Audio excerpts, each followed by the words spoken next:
Hello and welcome to Crash Course Navigating Digital Information. My name is John Green, and you may know me from my various channels on YouTube, my all-caps tweets about Liverpool Football Club, Q&As about my books on my website, or elsewhere on the internet. I spend a lot of time online. In fact, in some ways, I live here. The average American spends 24 hours per week online, but 1 in 4 US adults say that they are online almost constantly.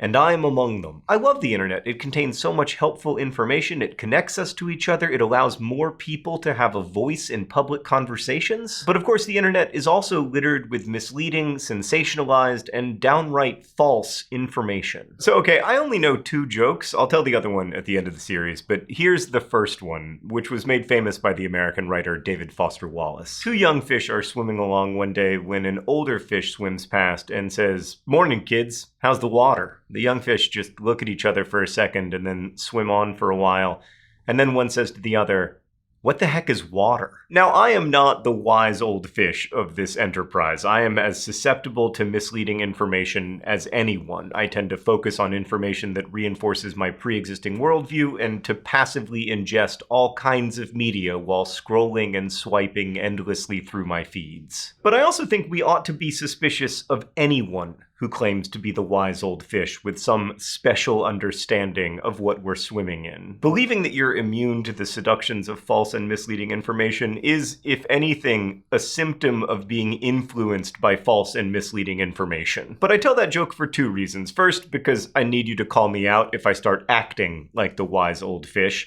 And second, to point out that much of what we're swimming in is new and strange, and we are still figuring it out together. So for this series, Crash Course has teamed up with Mediawise, a project out of the Poynter Institute that was created with support from Google. The Poynter Institute is a nonprofit journalism school, and the goal of Mediawise is to teach students how to assess the accuracy of information they encounter online. The Mediawise curriculum was developed by the Stanford History Education Group based on civic online reasoning research that they began in 2015. Other Mediawise project partners include the Local Media Association and the National Association for Media Literacy Education. I'm saying all of that, and I'll say it again, because I think it's important to understand where this information about information came from. Over the next 10 episodes, we're going to dive deeply into the feed and share some tools that are proven to work when it comes to evaluating the quality and accuracy of information. We may not figure out exactly what water is, but we're gonna try to learn to improve our swimming. Stan, have we rolled the intro yet? We're like multiple minutes into the video. Roll the intro.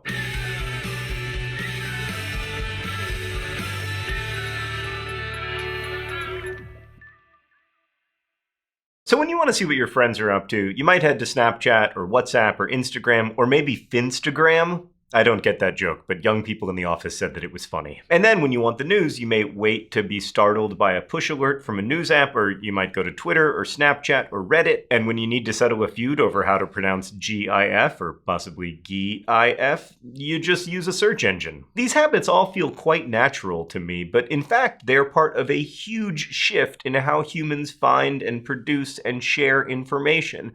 Just a short time ago, the production of information was controlled by a much smaller group of people. Instead of Googling movie times, you had to buy a newspaper or call the movie theater and risk talking to an actual human being. To write a research paper, you had to hunker down in the library, not for the outlets and free Wi-Fi, but for the access to encyclopedias and books. Now, I should note that there's a lot of information that is not available online, and that is available at your library. Libraries continue to be incredibly valuable resources. But these days, anyone can hop online and produce information via their personal website or their social media or their YouTube channel. Well, actually, no. Access to digital devices and high-speed internet is still a real barrier to entry for many people, which means unequal access to information. It also means that while it can feel like everyone is participating in Facebook or Instagram, in fact, Billions of people are not part of those conversations. Still, the barrier for creating and retrieving information is much lower than it was a generation ago. Like when I was a kid, if you wanted to share an opinion with the public,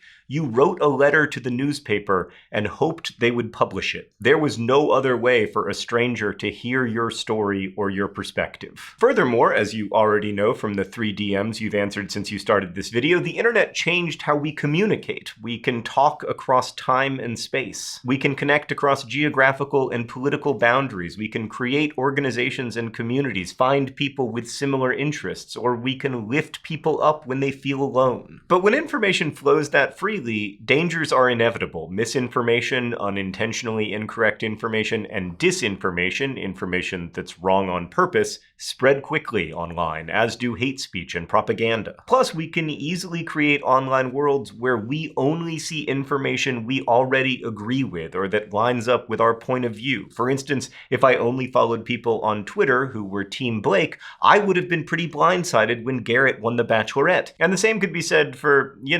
actual elections. And because we use information for all kinds of decisions, misinformation and disinformation are really powerful. This is true for small, everyday decisions. Restaurant reviews affect where we eat, and for much larger issues like choosing a college to attend or a place to work. The quality of our information directly shapes the quality of our decisions, and the quality of our decisions, of course, shapes the quality of our shared experience as humans. So when we talk about bad or questionable information, that includes fake news, the kind of news reporting that is totally false, which is a huge problem, especially on social media and during breaking news events, and it's a problem across all political ideologies and perspectives. But we're not just talking about fake news, we're also talking about information that isn't credible because the author of that content isn't an authority on the topic. Take a blog of serious-sounding fitness tips from someone who loves gym selfies but isn't qualified to give professional health advice. We're also talking about information that comes from writers or organizations that have something to lose from the whole truth, like a company that sells toasters creating besttoasters.com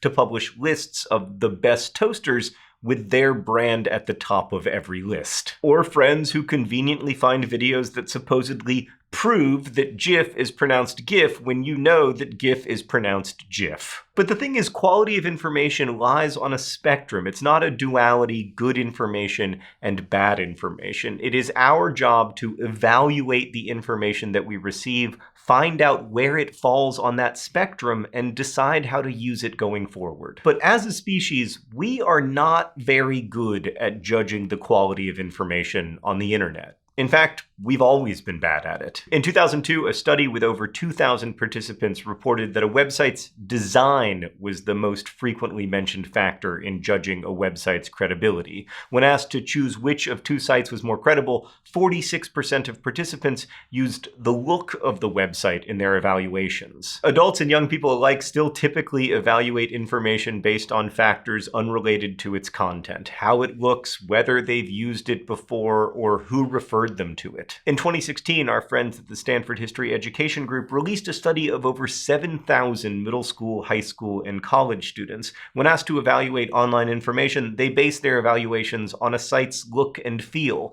They focused on things that a website creator could easily change, like the URL or the About page. Spoiler alert, that technique doesn't work well. One of the things that participants had to do was judge minimumwage.com, a site about, you guessed it, the minimum wage. It claimed to bust myths behind the minimum wage, listing ways that raising it would hurt the economy. Many students never discovered that that site was by a public relations firm working for a group that wants to keep minimum wages low. The firm represents industries that stand to benefit from paying employees less. In other words, the creator of this website has something to lose by telling both sides of the minimum wage debate, so we can't fully trust them to do so. All right, let's go to the thought bubble. During the study, some students also felt the presence of certain types of content on a website meant that it was more reliable. Like when students found something they thought was evidence on a page, a statistic or an anecdote perhaps, they assumed that meant the entire page was more reliable.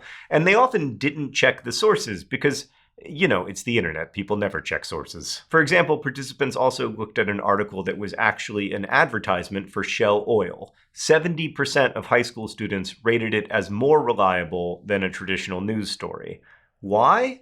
Because of this pie chart at the top. Statistics and infographics are often easy and effective ways to communicate facts and evidence, but that doesn't mean that all charts are trustworthy. Like, here's another chart. It says that 96% of the time the sky is green. The existence of this chart is no more proof of its validity than, say, a spooky noise is proof that your house is haunted. But back to the Stanford History Education Group study, over 80% of middle school students didn't correctly identify that this was an ad either, even though it was labeled sponsored content. Sponsored content means a company paid the publication for a space on its site, hoping to advertise with a post that looks like a news article. And as you may know, sponsored content also shapes a lot of discourse on YouTube. And it's effective advertising because many of us can't help but believe that what looks like a news article must in fact be one. Thanks, Thought Bubble. So you might argue that the students in that study are still learning, and they'll probably get better at evaluating information when they get older. Well, the Stanford History Education Group also tested historians with PhDs, first-year college students from a pretty fancy university, and professional fact-checkers from major news organizations. Fact-checkers are the people who go through each bit of copy in a news story to make sure that all the facts are accurate. There are far too few of them in this world. But anyway, how effectively would you guess those three groups evaluated information quality? Although the professors and the college students have obviously achieved academic success and are smart, thoughtful people, they also didn't do well with the experiment. When evaluating online sources, they too focused on superficial things like the site's layout, how much content the site had, and whether it linked to other sites. They focused largely on appearance and the presence of things like evidence and links, not their content or their value. And those strategies might have worked to an extent in the early days of the internet, but things are much more complicated now, and there are many misleading or false stories that cite sources that either don't say what they're purported to say or are themselves also false. It's misinformation all the way down. So who did sort out the misinformation from the good info? The fact checkers. I mean, it is literally their jobs, but it's nice to know that they were good at it. The fact checkers did well because they employed a variety of carefully honed skills to decipher fact from fiction.